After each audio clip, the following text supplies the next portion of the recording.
Please feel free to bow your heads. Grand Architect of the universe, called by many names in many languages, by many voices, we humbly seek your guidance and protection today. For all those who serve and have served in our military and for the unity of our nation. We are profoundly grateful for those who have answered the call to protect and defend our freedoms. For their selfless sacrifice, we are eternally grateful. For those who have or currently bear the weight of duty on behalf of our country, sacrificing their comfort, their safety, and their very lives to ensure the freedom and security of others, we salute you. Today we honor the courage, dedication, and selflessness of those who have served, currently serve, or will serve in our military, knowing that their commitment is an overt and unhidden display of profound honor and love of country. We recognize that the sacrifices made by our military, past and present, bind us together as people. Their unwavering commitment to duty, often at great personal cost, strengthens the very fabric of our republic and ensures that we will always allow our values to lead us to the light in a complex and turbulent world. We lift up in prayer those who remain unaccounted for and those who return but still carry the weight of their service.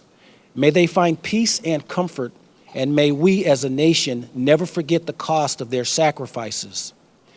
In closing, we ask that you continue to guide all who serve with wisdom and strength, that they may honorably pursue a future of peace, security, and unity for all. May their selflessness inspire us to live in ways that honor their sacrifices, uniting us as one nation, indivisible. Amen.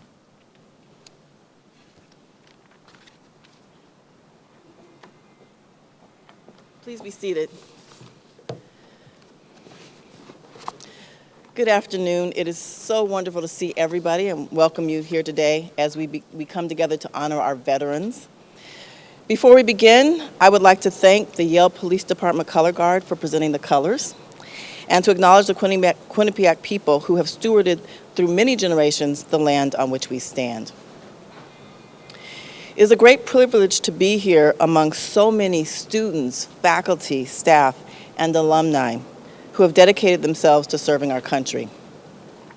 Now, whether you are beginning your journey, whether you're currently serving, or reflecting on past service, thank you. The freedoms and security that we enjoy are possible because of you. Today, we celebrate and honor you. We are grateful for your selfless dedication to our country and for the contributions you make here at Yale as you learn, teach, advocate, and lead. During our ceremony, you will hear from the co-chair of the Yale Veterans Network and a current student. We will also honor a faculty member who has been a tremendous advocate for veterans, both locally and nationally. These speakers and our honoree highlight the extraordinary community of veterans at Yale and the commitment throughout our university to supporting those who serve. The Yale Brass Ensemble will perform the anthems of the Coast Guard, Space Force, Air Force, Navy, Marine Corps, and Army. And so for those of you who are new, when you hear the performance, particularly veterans, please stand during your anthem so we can acknowledge you. And now it is my pleasure to introduce President Maurie McInnis.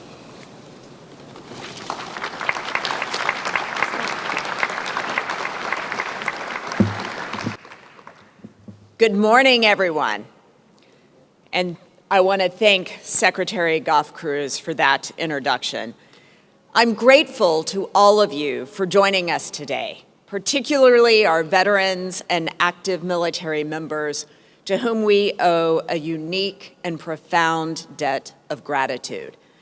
Whether you served in times of war or peace, were enlisted or commissioned, stationed overseas or stateside, all of us at Yale salute your sacrifice, marvel at your courage, and thank you for embodying the highest ideals of this institution. From the Revolutionary War through this very hour, generations of Yaleys have served honorably in various military capacities. And it is a very great privilege to be with those who carry forth this vital and long Yale tradition, including our current students who contribute to a thriving ROTC presence on this campus. This ceremony, I must acknowledge, is especially meaningful for me, not just as a new president, but as the proud daughter of an Air Force veteran.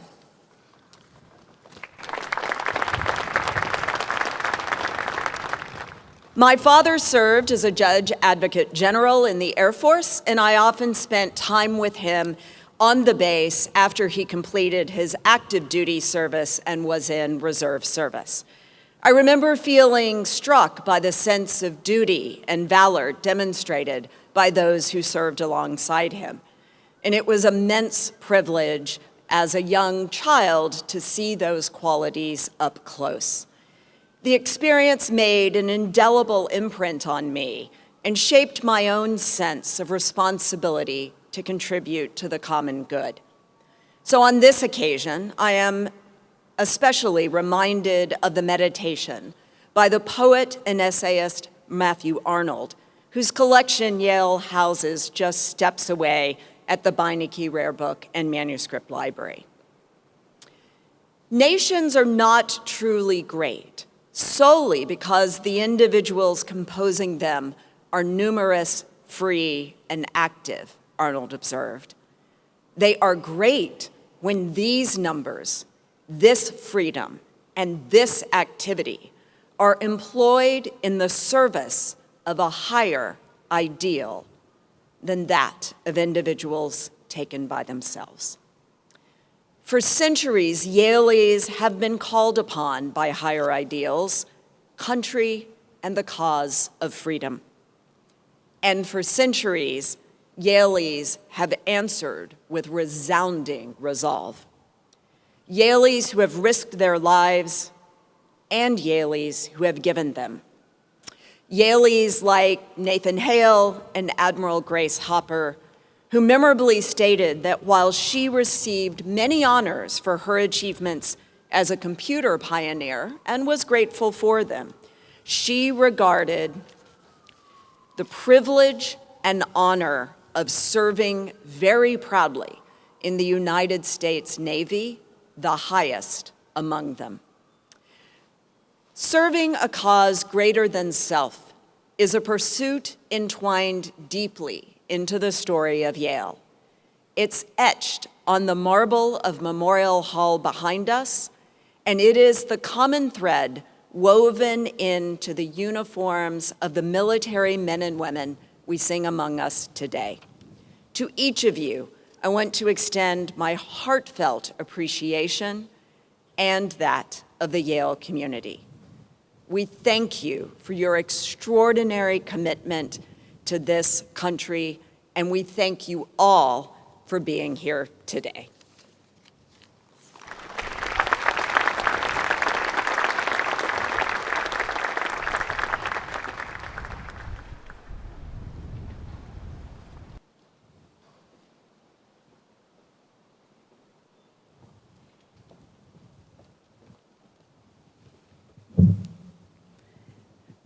Good afternoon, everyone.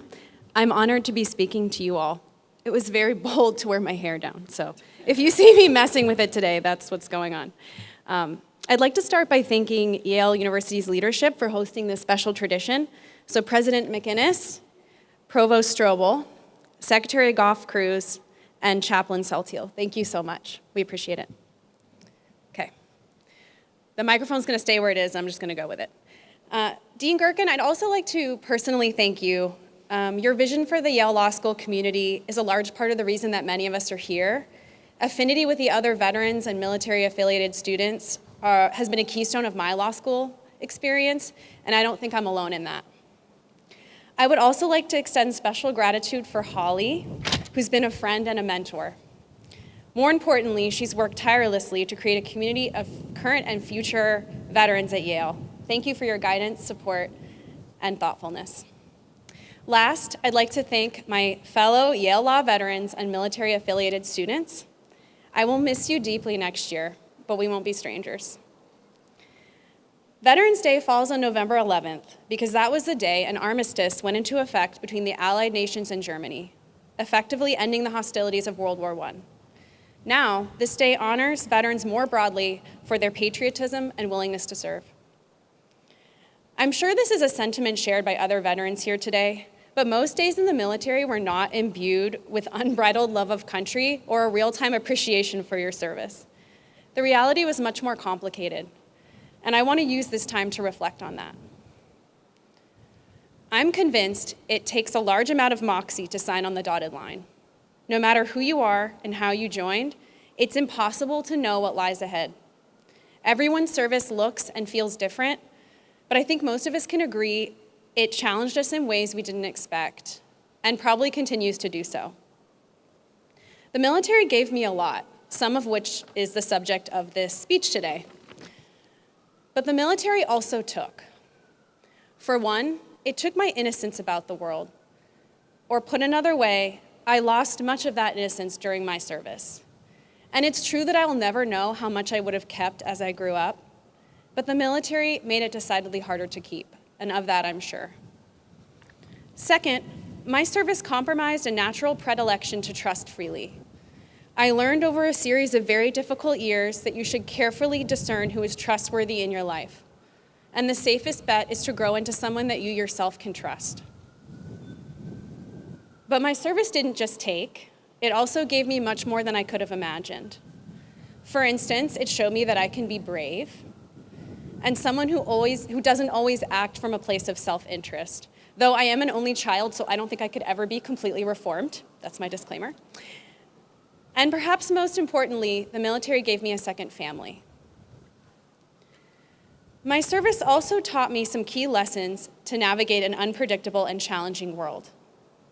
I'm going to illustrate 4 of those lessons with short anecdotes. And these ones are family friendly because I don't want my parents seeing this on YouTube and retroactively worrying for my safety or judgment. I hope many of you can relate to these lessons in your own lives. And at the very least, maybe they will help you better empathize with or understand a veteran that you know. First, I learned that you can't prepare your way out of having to adapt. I studied really hard for my first solo flight. The weather was perfect, and the task was straightforward. 2 patterns to a land. I was ready for everything, except I didn't put 2 and 2 together that my dedicated instructor was 250 pounds. And when he got out of the aircraft, as soon as he wasn't with me, the little DA-20 that we'd been flying floated to the stratosphere. I had a really, really, really hard time trying to land that little plane. And some things are just learned by doing and being flexible. Second, I learned that you can do everything right, but things could still end up going very wrong, or at least a little bit wrong. One of our airdrops in Afghanistan, we literally crushed the ground team's strobe, meaning we dropped the bundles exactly where they asked for them. The bundles included water, food, ammo, and prepackaged honey buns, which was a special treat for the ground team. We were so proud because that's a difficult achievement on any day, but especially in Afghanistan's extreme terrain and gusty winds. When we got back to camp several hours later, we were told we had a missed call from a very grumpy operator. When I called him back, he lamented that we had dropped him 200 hot dog buns and no hot dogs. Mind you, we didn't pack the bundles, but that didn't matter to a guy stuck with 200 hot dog buns and no hot dogs because someone misread the bundle slip. So sometimes it's just not going to be perfect. Third, I learned in the military that you can really relate to any given person because humanity has a substantial common core. A few weeks before I showed up to law school orientation, and around the time the Supreme Court overturned Roe v. Wade, I was flying with a Jordanian air crew. It was a bit chaotic that day since one radio was broken and the volume was stuck at full high. The airspace was busy and the radios did not stop blaring, and it was very, very bumpy. The winds were probably like they are today in this plaza. Plus, I was a little stressed about things beyond the deployment, as you can imagine. But overall, it was a good day. I had been flying with a couple of my favorite Jordanian partners, including Major Falah. He was known to be the most religiously devout man in the flying squadron. And we got on like a house on fire. We could really chat about anything. Anyway, we were beginning our descent back into the airbase when he looked over at me earnestly and in good faith and said, "What are your thoughts on Dobbs?" And I said, "Can we talk about this after we land?" And we both started laughing. But you better believe we talked about it. The last thing that my service gave me is the knowledge of when to let go. It recently became clear to me that it's time for me to separate from the military entirely. I have stayed a reservist in law school because I was afraid to leave, and the thought made me sad. But I've decided it's the right time to move on. So now I'm faced with the task of learning how to let go of something that has dominated my life. It really has, since 2008. And that brings me here, because this ceremony is the perfect representation of the idea that something can be over, but that doesn't make it irrelevant. Because how you grew in the process will memorialize that thing, whether it's a job or a friendship, maybe something you used to believe, even a marriage. Sometimes you must decide to end something that's really important to you. Learning when to do that and how is probably one of the most important things we can do in our lives. I ask that everyone here does what they can in supporting each other when it's time to walk away, let go, or move on. A veteran in your life will likely need that support, and you will too. Thank you very much.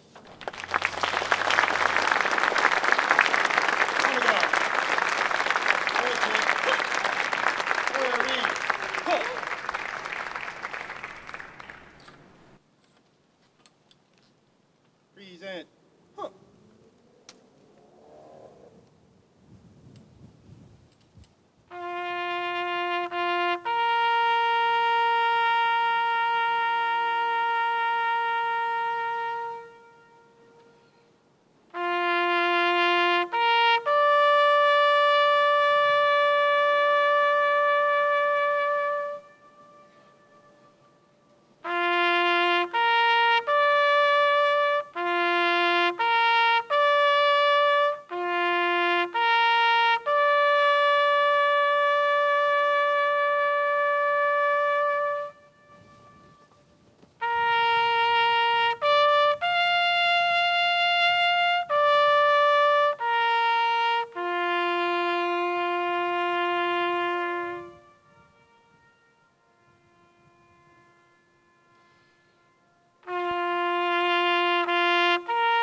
Honoree. Hold on. Order.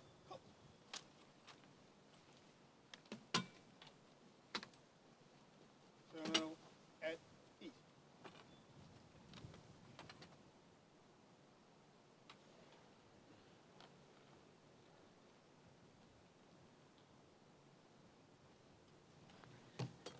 Good afternoon, President McInnis and distinguished guests. I am the Dean of Yale Law School, and it is an honor to spend Veterans Day with all of you. Our veterans at the law school are as inspiring a group as you will ever meet, and I just want to say that Briana Thompson just did them all proud. Now, I am not here because I am a dean, but because for more than 30 years, I have been a friend and admirer of the recipient of this year's Veterans Day tribute. It does my heart good to share with you that this year's awardee is the William O. Douglas Clinical Professor of Law, the founding director of Yale's Veterans Clinic, Mike Wishnie.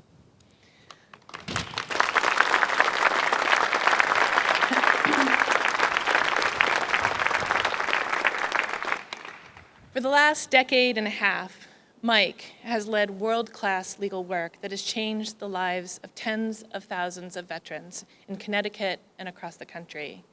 He's done it through a mighty clinic he founded in 2010, known affectionately in the law school as VETS. It started with just 8 students and an audacious idea. Law students, even those in their first year, would represent veterans in need for free. Many of the students in Mike's clinics are veterans themselves, serving the people with whom they once served. And as the law school's veterans community has grown from just 1% a few years ago to almost 10% of the incoming 1L class, Mike's clinic has grown alongside. Even so, the clinic is tiny by comparison to legal service organizations. And yet Mike and his students set out to do things that no legal organization in the country had even thought to do. Whenever Mike describes to me their latest litigation, it always brings to mind the very first word that entered into my head when I saw Mike playing pickup basketball these many years ago. Mike, the word was scrappy. Nothing daunts the Vets Clinic. Mike's students have testified in front of Congress, drafted legislation, helmed press conferences, argued in courts across the country, filed nationwide class actions, and won historic, once-in-a-lifetime cases, all before any one of them had even graduated from law school. So just to give you a sense of this tiny clinic's massive reach, Mike and his students have fought to ensure that tens of thousands of veterans are not denied benefits because of bad paper, discharges attributable to PTSD, traumatic brain injury, and the like. They've successfully pushed the Defense Department to make fertility treatments available to unmarried and LGBTQ service members. They've sought justice for decades-long discrimination against Black veterans in VA benefits. And they famously turned the field of veterans law upside down in a case argued by the students themselves. The clinic made it possible for veterans to bring class actions against the VA, upending decades of precedent to the contrary. The chief judge of the U.S. Court of Appeals termed that victory seismic. The plaintiff, Conley Monk Jr., a Vietnam War veteran, made clear its stakes. The court, he said, will no longer require that each veteran fight for justice alone. And that is just it. Mike has never let anyone fight for justice alone. Now, if you were to ask Mike to describe this work, he would speak of it in the same way that I hear all of you talk about your own service. He has never, not once, used the word I. If pressed, Mike might acknowledge what everyone at the law school knows, that victories like these do not come by chance, and that he and his students work relentlessly hard. But in Mike's words, we have no choice. The stakes are too high, the odds are too long, the cases too noble. Now, the truth is, of course, that Mike has always had a choice. And for 3 decades, I have watched him choose the right path, the hard path, the change the world path. He chooses service because it's his creed. And it is fitting that Mike stands today with all of you because veterans live that creed more fully than anyone. It's a privilege to thank all of you today, and it is a true pleasure to acknowledge Mike's service before those who have served the most. So please join me in congratulating the wondrous Mike Wishnie.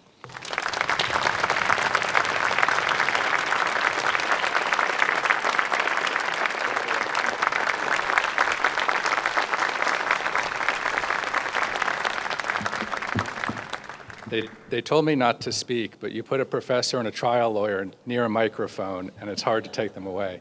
I'm not going to speak at length, but I do want to say thank you, Heather, and to everybody here. It is such an honor on this day for the work of the Veterans Legal Services Clinic to be recognized. It's been some of the most difficult and fulfilling work of my career, and I do think that the opportunity to help, especially those who have served in the military, learn to serve in a new way has been something I will always treasure. Anything we've accomplished is because Will and Emily and Hillary and Bill and Jack and Derek and Jarek and others who I can't see in the back row have brought tenacity, the kind of problem solving that you heard Bree talk about, to legal work and to the new challenges. And it is just so wonderful to be able to walk alongside them. Thank you so much.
May we go forth today from this space of profound commitment and sacrifice with grateful hearts and souls.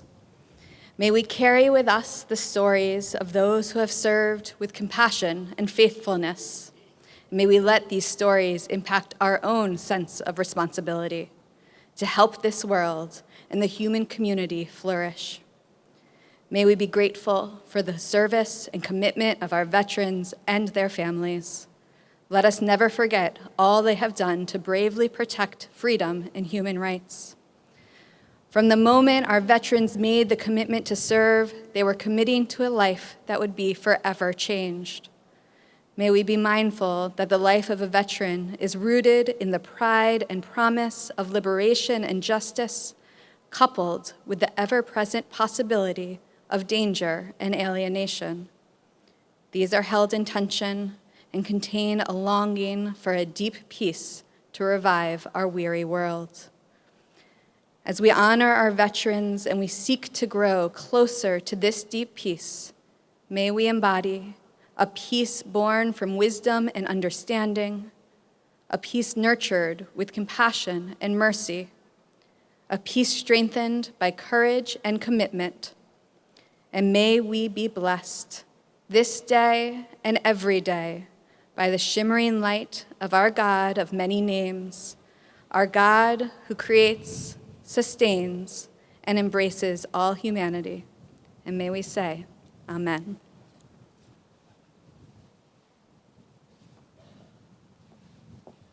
All right, so this concludes this year's Veterans Day ceremony. I want to thank all of you for coming. I want to extend a special thanks to the Planning Committee. Thank you, Planning Committee members, and our ceremony participants, and also to Tom Duffy and the Yale School of Music Brass Ensemble for sharing with us such moving and inspiring music. Thank you.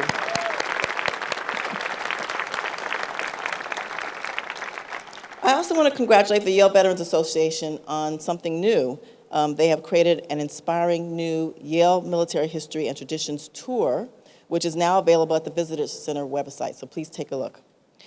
And finally, heartfelt thanks to all of our veterans and active duty service members and to all of those who care and support them. As we return to our classes, to work, and to the daily activities of our very busy lives, may it be with a renewed sense of gratitude for those who have taken oaths to protect and serve. We are so proud to have you as part of the Yale community. Thank you all, and have a good day.